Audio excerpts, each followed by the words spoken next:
പവിത്രം സീരിയലിൻ്റെ പുതിയ episode review ആണ് നമ്മൾ പറയാൻ പോകുന്നത്. വേദയില്ലാതെ ഒരു നിമിഷം പോലും ജീവിക്കാൻ തനിക്ക് പറ്റില്ല എന്ന് വിക്രത്തിന് മനസ്സിലായി. അവളെ കാണാൻ കൊതിയോടെ വിക്രം അങ്ങോട്ടേക്ക് പോകുകയാണ്. ശ്രീകാര്യം ശ്രീനിവാസനെ ഏൽപ്പിച്ച ജോലികൾ ചെയ്തു തീർക്കാൻ പറ്റാത്ത വിഷമവും വിക്രത്തിൻ്റെ മനസ്സിലുണ്ട്. അവിടെ നിന്നും വിക്രം നേരെ പോയത് വർക്ക്ഷോപ്പിലേക്കാണ്. അവിടെ വിക്രത്തിനെ കണ്ട ഉടനെ തന്നെ അവർക്ക് മനസ്സിലായി എന്തോ വിഷമം അവനെ അലട്ടുന്നുണ്ട് എന്ന്. നീ ഇനി വീട്ടിൽ നിന്നും ഇറങ്ങില്ല എന്നും വർക്ക്ഷോപ്പിലേക്ക് വരില്ല എന്നും പറഞ്ഞല്ലേ പോയത് എന്ന് രാജേട്ടൻ ചോദിക്കുന്നുണ്ട്. അപ്പോൾ വിക്രം പറയുന്നുണ്ട്, എനിക്കിനി വീട്ടിലൊന്നും ഇരിക്കാൻ പറ്റില്ല രാജേട്ടാ. അന്നേരം രാജേട്ടൻ അരികിലേക്ക് വന്നു. എന്താടാ കാര്യം എന്ന് ചോദിക്കുന്നുണ്ട്. രാജേട്ടാ, ആ വീട്ടിൽ ചെന്നപ്പോൾ വേദ അവിടെ ഇല്ലായിരുന്നു. എന്നോട് ഒരു വാക്ക് പോലും പറയാതെ അവൾ അവളുടെ വീട്ടിലേക്ക് പോയി. ഇത് കേട്ടപ്പോൾ അനിയൻകുട്ടൻ ഒന്ന് ഞെട്ടി. എന്നിട്ട് ചോദിക്കുന്നുണ്ട്, എന്താ വിക്രം ഈ പറയുന്നത്? വേദ നിന്ന് പൊട്ടുപോകുന്ന ആളൊന്നുമല്ലല്ലോ അങ്ങനെ പോകാൻ, ഇതെന്തു പറ്റി? അന്നേരം വിക്രം പറയുന്നുണ്ട്, എനിക്കറിയില്ല അവൾക്ക് എന്താ പറ്റിയെന്ന്. കുറച്ച് ദിവസമായി അവൾ ആകെ മൂഡ് ഓഫ് ആയിരുന്നു. അവളുടെ മുഖത്ത് യാതൊരുവിധ സന്തോഷവുമില്ല. ശ്രീനിസാറായിട്ടുള്ള എൻ്റെ കൂട്ടുകെട്ടാണ് അവൾ പോകാനുള്ള കാരണമെന്ന് അവൾ അച്ഛനോടും അമ്മയോടും പറഞ്ഞിരുന്നു. എന്നോടും അതുതന്നെയാണ് കാരണമായി പറഞ്ഞിരിക്കുന്നതെന്ന് അവൾ പറയുന്നുണ്ട്. പക്ഷേ അവൾ ഈ ഒറ്റ കാരണം കൊണ്ട് വീട് വിട്ടു പോകുമെന്ന് ഒട്ടും പ്രതീക്ഷിച്ചില്ല. ഇത് കേട്ട രാജേട്ടൻ പറയുന്നുണ്ട്, അവൾ പോയതിൽ നിനക്ക് നല്ല വിഷമമുണ്ട് അല്ലേ എന്ന്. നിന്റെ മുഖം കണ്ടാൽ അറിയാം നീ അവളെ അത്രയ്ക്ക് സ്നേഹിച്ചിരുന്നു എന്ന്. ഇപ്പോഴാണ് നിനക്ക് അവളോടുള്ള സ്നേഹം മനസ്സിലാകുന്നത് അല്ലേ? സത്യം എന്ന് രാജേട്ടൻ ചോദിച്ചു. രാജേട്ടൻ പറഞ്ഞ സത്യമാണ്. അവൾ കൂടെയുള്ളപ്പോൾ ഞാൻ അവളുടെ വില അറിഞ്ഞില്ല. വിട്ടുപോയപ്പോഴാണ് ഞാൻ അവളെ എത്രമാത്രം സ്നേഹിച്ചിരുന്നു എന്ന് എനിക്ക് മനസ്സിലായത്. അവളില്ലാതെ എനിക്ക് പറ്റില്ല രാജേട്ട എന്നവർ പറയുന്നുണ്ട്. എല്ലാവർക്കും സങ്കടമായി. എല്ലാവരും അവനെ ആശ്വസിപ്പിച്ചുകൊണ്ട് പറഞ്ഞു, നിന്റെ ഭാര്യയല്ലേ, അവളെ നീ കൂട്ടിക്കൊണ്ടുവരണം.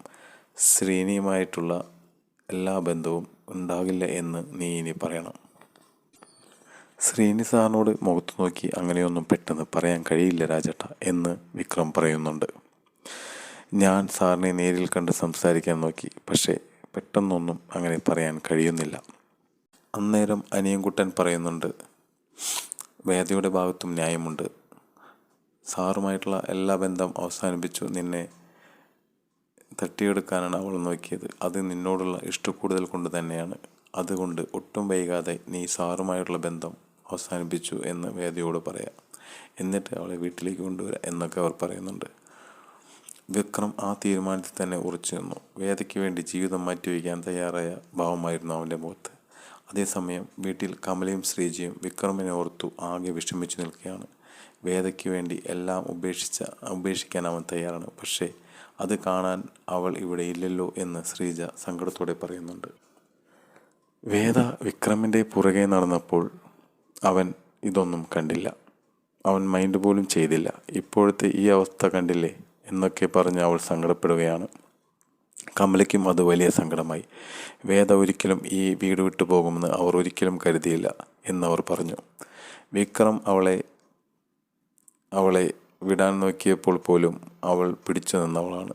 എന്നിട്ടിപ്പോൾ അവൻ അവളെ സ്നേഹിക്കാൻ തുടങ്ങിയപ്പോൾ അവൾ എന്തിനാണ് ഇവിടെ നിന്ന് പോയതെന്നും എനിക്ക് മനസ്സിലാവുന്നില്ല എന്നൊക്കെ അവർ പറയുന്നുണ്ട്.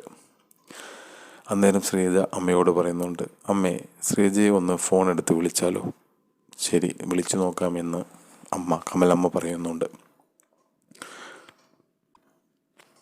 പക്ഷേ കമലമ്മയുടെ ഫോൺ കണ്ടപ്പോൾ അവൾ എടുത്തില്ല. വീണ്ടും വിളിച്ചു നോക്കാൻ ശ്രീജ പറഞ്ഞു. വീണ്ടും വിളിച്ചപ്പോൾ അവൾ ദേഷ്യത്തോടെ ഫോൺ കട്ട് ചെയ്ത് സ്വിച്ച് ഓഫ് ആക്കി. കമലമ്മ സങ്കടത്തോടെ പറയുന്നുണ്ട്, വേദമോൾ ഫോൺ ഓഫ് ചെയ്തു എന്ന്. അപ്പോൾ ശ്രീജ, ഈ വേദയ്ക്ക് ഇതെന്തു പറ്റി അമ്മേ എന്ന് ചോദിക്കുന്നുണ്ട്. അവൾ ഇനി ഒരിക്കലും തിരിച്ചു വരില്ലേ എന്നും ചോദിക്കുന്നുണ്ട്. കമലമ്മയുടെ കണ്ണുകൾ നിറയുന്നുണ്ടായിരുന്നു. ഇതേ സമയം വേദ ഈ ഫോൺ കോൾ വന്നതുകൊണ്ടും അമ്മയുടെ ഫോൺ എടുക്കാത്തത് കൊണ്ടും ആകെ വിഷമത്തിലാണ്. അവൾ ഫോൺ ഓണാക്കിയ ഉടനെ തന്നെ നമ്പർ ബ്ലോക്കാക്കി വെച്ചു.